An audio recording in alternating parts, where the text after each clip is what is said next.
Skin whitening creams Fair and Pink, Glutawhite, White Balance, Silix, Vitawhite, Max Dip वगैरह से जान छूटते ही एक और क्रीम रिव्यू के लिए मेरा इंतजार कर रही थी शायद। तो इस क्रीम का नाम है इवनटोन सी। बेसिकली ये एक glutathione plus vitamin C cream है। मैं आपको दूंगी इसके बारे में मैक्सिमम मालूमात इसी वीडियो में, तो देखते रहिए।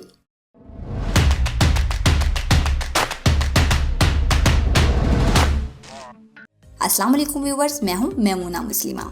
ये क्रीम भी बिल्कुल उसी कंपनी की है जिस कंपनी की फेयर एंड पिंक थी, मतलब फार्मा हेल्थ।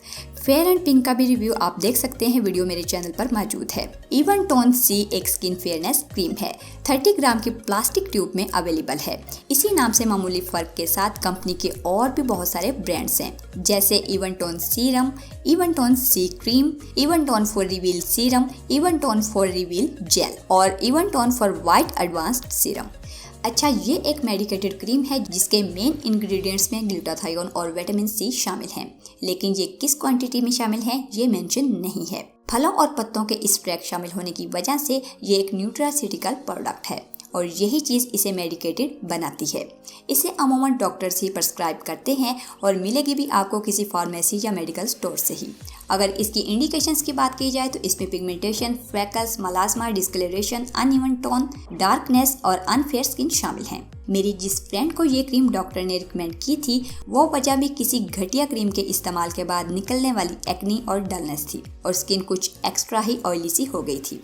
खैर, ये तो नहीं कहा जा सकता कि उसे सिर्फ इस क्रीम की वजह से ही फर्क पड़ा, क्योंकि नुस्खे में और भी काफ़ी चीज़ें शामिल थी, जैसे कुछ antioxidants capsules, acne aid bar soap, fair and pink cream और इवनटोन सी। अब वो बिल्कुल ठीक है, बाकी तमाम क्रीम्स और कैप्सूल्स वगैरह छोड़ चुकी है, लेकिन उसके बकौल ये क्रीम अभी भी वो रेगुलरली यूज़ कर रही है और उसे पसंद भी है, इसीलिए उसने इसको तीसरी दफ़ा परचेज किया। इसकी अगर प्राइस की बात की जाए तो मार्केट से ये आपको 1000 से लेकर 1100 रुपये तक मिल जाएगी और कंपैरेटिवली ये एक अच्छी क्रीम है जिसे आप डे एंड नाइट किसी भी वक्त यूज़ कर सकते हैं।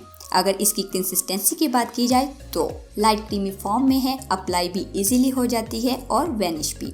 लगाने के बाद किसी किस्म की चिपचिपाहट नहीं छोड़ती। स्मेल इसकी लाइट सी है, किसी टाल्कम पाउडर जैसी, बट खुशगवार है। मुझे इसकी रेटिंग काफ़ी पॉजिटिव मिली है, बट कीप इन माइंड ये फार्मूला क्रीम नहीं है जो आपकी ब्लैक स्किन को उखाड़ कर नीचे से गोरी स्किन निकाल दे।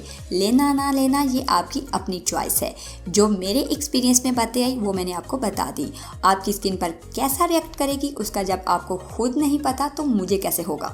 अगर आप ये क्रीम ऑलरेडी यूज कर रहे हैं या कर चुके हैं तो नीचे कमेंट्स में फीडबैक जरूर दीजिए ताकि दूसरों की भी हेल्प हो जाए। क्रीम पसंद आई या नहीं ये एक अलग बात है। अगर वीडियो पसंद आई हो तो इसे लाइक जरूर कीजिए और फ्रेंड्स के साथ शेयर करना तो बिल्कुल भी मत भूलिए। मिलते हैं एक और नए वीडियो में, तब तक के लिए अल्लाह हाफिज़।